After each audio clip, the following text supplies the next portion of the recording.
ጥቁር ተገዢ እንጂ መሪ ሊሆን ያልተፈቀደለት የሚመስልባት ቀለም ዘር የተለየ ጥቁሮች ብዙ ፍድ የበሉባት ሀገር ላይ አሁን ማን ጥቁር የነጮች መሪ ሆኖ ሊያስተዳድር ተመረጠ ቢባል ለምን ነው? የታሪክ የብዙዎችን ሐሳብ ያስቀየረ በደማቅ ቀለም የተጻፈም ገድል እንጂ በሌላ ኃያሉ ሀገር መሪ ለመሆን አንድ ጥቁር የሄደበት ርቀት አልፎም መሪ እስከመሆን ያደረሰው ፍሬ ታየበትም ታሪክ። በዚህ ሁሉ መሃል የፖለቲካው ኮከብ ሆኖ መውጣታቸው ለሀገሪቱ ተስፋንና ለውጥን ቢያበስርም በጉዟቸው ላይ ግን የተጋረጠው የጥርጣሬ ደመና ግን ከምንም በላይ እጅጉን ከባድም ነበር። የመጀመሪያው ጥቁር ፕሬዝዳንታዊ እጩ መሆናቸው ብቻ ሳይሆን ስማቸው፣ አስተዳደጋቸው፣ የፖለቲካ ፍልስፍናቸው ሳይቀር ለዘመቻው የጥቃት ኢላማ ሆነና ተነሳ።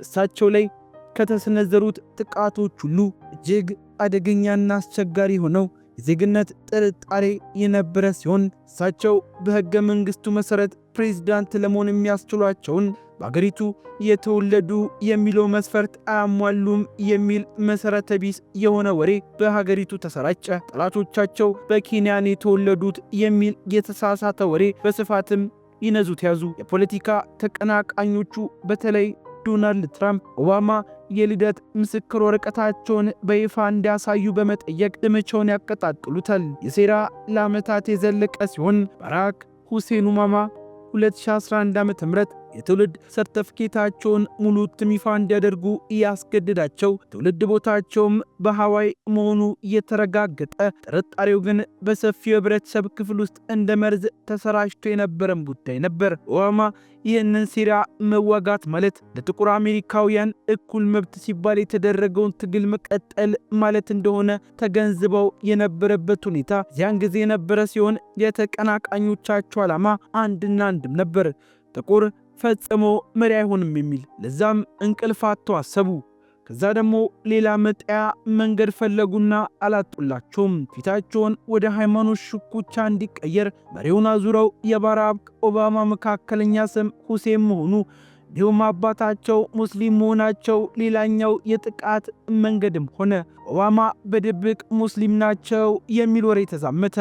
ኦባማ የክርስትና እምነት ተከታይ መሆናቸውን ከረጅም ጊዜም ጀምሮ በቺካጎ ቤተ ክርስቲያን ውስጥ የሚያገለግሉ መሆናቸውን ደጋግሞ ቢያስረዱም የሴራ በወግ አጥባቂ በሆኑ የምርጫ ክልሎች ውስጥ ስር ሰዶ ከፍተኛ ችግርን ፈጥሮባቸው ነበር።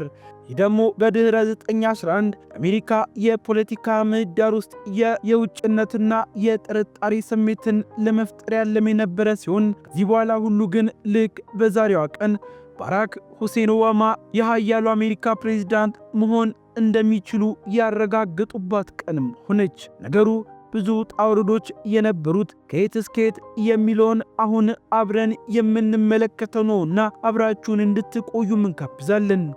ለቻናላችን አዲስ ከሆናችሁ ሰብስክራይብ በማድረግ ቤተሰባችን እንድትሆኑ እየጋበዝናችሁ ወደ ጉዳዩ ማለፍን።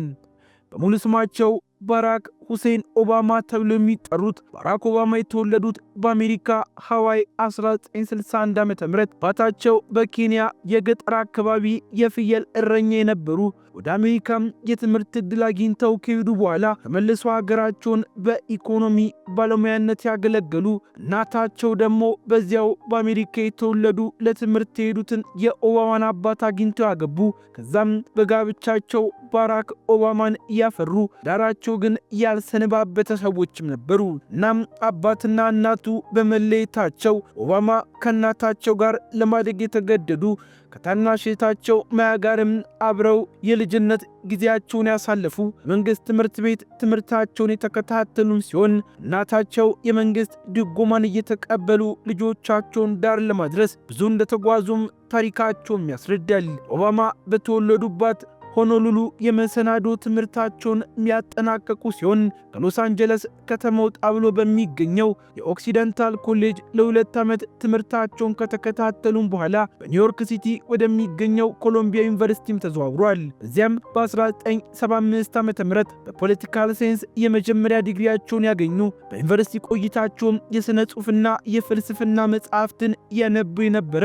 ኦባማ የፖለቲካ ጉዛቸው የጀመረው በቺካጎ አስቸጋሪ አስቸጋሪ በሆኑ ደቡባዊ ሰፈሮች ውስጥ የማህበረሰብ አደራጅ በመሆን የተጀመረም ሲሆን በጎዳናዎች ላይ መስራት የፖለቲካ ትርጉም የሰጣቸው ፖለቲካ የፓርቲ ጨዋታ ብቻ ሳይሆን ተራ ሰዎች ተሰባስበው የራሳቸውን ችግር የመፍታት ኃይል ነው ብለው ማሰብ የጀመሩበትም ጊዜ ነበር። ከዚያ በኋላ የህግ ትምህርትን ለማጥናት ወደ ሃርቫርድ የህግ ትምህርት ቤት ገብተው የሃርቫርድ የህግ መመዘኛ ጥናት የመጀመሪያ ጥቁር ፕሬዝዳንት በመሆን ታሪክ የሰሩ በትምህርት ቤት ቆይታቸውም ሚሼል ሮቢንሰን፣ ሚሼል ኦባማ የተባሉ የህግ ባለሙያ ጋር የተገናኙ ዋጣጫቸው ትሆን ዘንድም ያጩ ከዛም ያገቡ በዚያም የመጀመሪያው የአፍሪካ አሜሪካዊ የሃርቫርድ የህግ ጥናት ትምህርት ቤት ፕሬዝዳንት በመሆን ያገለገሉም ሰው ናቸው። በህግ ዲግሪያቸውን ካገኙ በኋላ ወደ ቺካጎ በመጓዝ የዲሞክራቲክ ፓርቲ ንቁ ተሳታፊም ሆኗል። በኢሊኖይስ ቢል ክሊንተንን እንዲያሸንፉም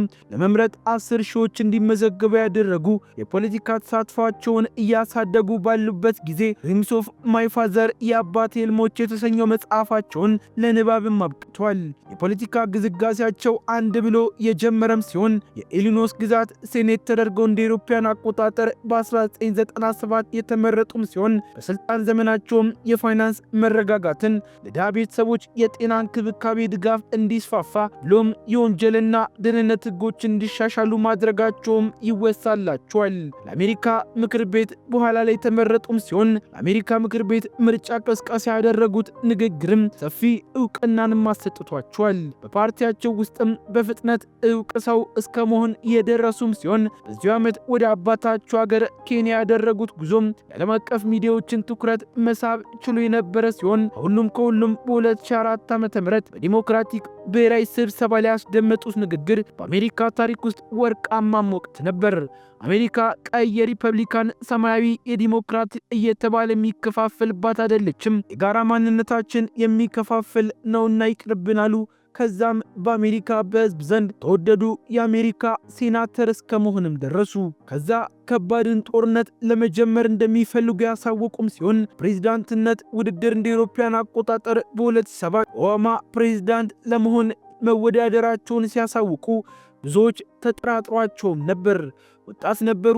በሀገራዊ ፖለቲካ ያላቸው ልምድ አናሳ ነበርና ብዙዎች እዚህ ግባ የሚባል ግምት ግን አልሰጧቸውም። ነገር ግን ባለማቸው የጸኑት ከዛም የተለያዩ የገንዘብ ማሰባሰቢያ ዘዴዎችን በመጠቀም ትልቅ መልእክት የነበራቸውን መፈክሮች በማሰማትም ህዝቡ ጉድ እስከሚል ድረስ አፉንም አስከፈቱት። የብዙ ሴራና ደባ ተጋላጭነታቸው የሰፋ ቢሄድም ህዝብ ግን ወደዳቸውና አረፈው። ከአጥናፍ እስከ አጥናፍ ኦባማ መጪ አሜሪካ አባት ሲሉም አወዳደሷቸው። በኖቬምበር 2008 ዓ.ም ልክ በዛሬዋ ቀን ሪፐብሊካኑን ጆን ማይኬንን አሸንፈው አሜሪካው የመጀመሪያው አፍሪካ አሜሪካዊ ፕሬዝዳንትም ሆኑ። የድላቸው ምሽት የብዙሃንን ልብ የነካ ታሪካዊ ቀን የሆነም ሲሆን የዩናይትድ ስቴትስ ኦፍ አሜሪካ ህዝብ ለመጀመሪያ ጊዜ ጥቁር ፕሬዝዳንት መረጠ። ሴናተር ባራክ ኦባማ 44ኛው አሜሪካ ፕሬዝዳንት ሆኖም ተመረጡ። የ2008 ምርጫ ታሪካዊ ምርጫ የሆነም ሲሆን ዋይት ሃውስ የመጀመሪያዋን ጥቁር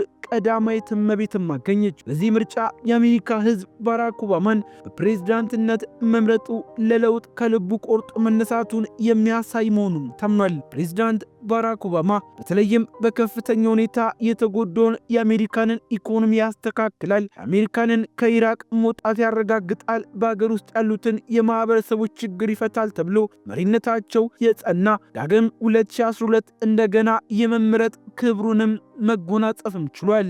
ከስልጣን ዘመናቸው በኋላም ቢሆን በተለያዩ ማህበራዊ ኃላፊነቶች ጨምሮ የፕሬዝዳንትነታቸውን ትሩፋት ለመጠበቅ በማለም የኦባማ ፋውንዴሽንን አቋቁመው ፋውንዴሽኑ በዓለም ዙሪያ በሚገኙ ማህበረሰቦች ውስጥ ለውጥ ለማምጣት በሚሰሩ ሰዎች ላይ ትኩረትን አድርጎም እየሰራም ይገኛል። ሌላው ከባለቤታቸው ሚሼል ኦባማ ጋር በመሆን ሃየር ግራውንድ የተሰኘ ፕሮዳክሽን ካምፓኒን በማቋቋም ከኔትፍሊክስ ከሌሎች ተቋማት ጋር በመተባበር ዘጋቢ ፊልሞችን፣ ተከታታይ ፊልሞችንና ፖድካስቶችን ያዘጋጃሉ። ይህ በዓለም ዙሪያ ያሉ ጠቃሚ ታሪኮችን የሚያቀርቡበት ሌላኛው ስራቸው ሲሆን እሳቸው አሁን ባላቸው ፖለቲካዊ ተሳትፎ ላይ ምንም እንኳን በቀጥታ ለሹመት ባይወዳደሩም በዲሞክራቲክ ፓርቲ ውስጥ አስፈላጊ በሚባሉ ምርጫዎች ሁኔታዎች ሁሉ ለፓርቲያቸው እጩዎች ድጋፍን በመስጠት ቅስቀሳም ያደርጋሉ። ባራክ ሁሴን ኦባማ የመጀመሪያው አፍሪካ የአሜሪካ ፕሬዝዳንት ከመሆናቸው ባሻገርም የኖቤል የሰላም ሽልማትን ማግኘት የቻሉ ብዙ ውጣ ውረድን ያለፉ መሪም ነበሩ። ዛሬው ዝግጅታችን ለመጀመሪያ ጊዜ አሜሪካንን ለመምራት እንዳሸነፈው የተሰማበትን ቀን በማስታወስ እንዲህ ወደ እናንተ ማድረስናችሁ። ለቻናላችን አዲስና እንግዳም ከሆናችሁ ሰብስክራይብ በማድረግ ቤተሰባችን እንድትሆኑ ጋበዝን።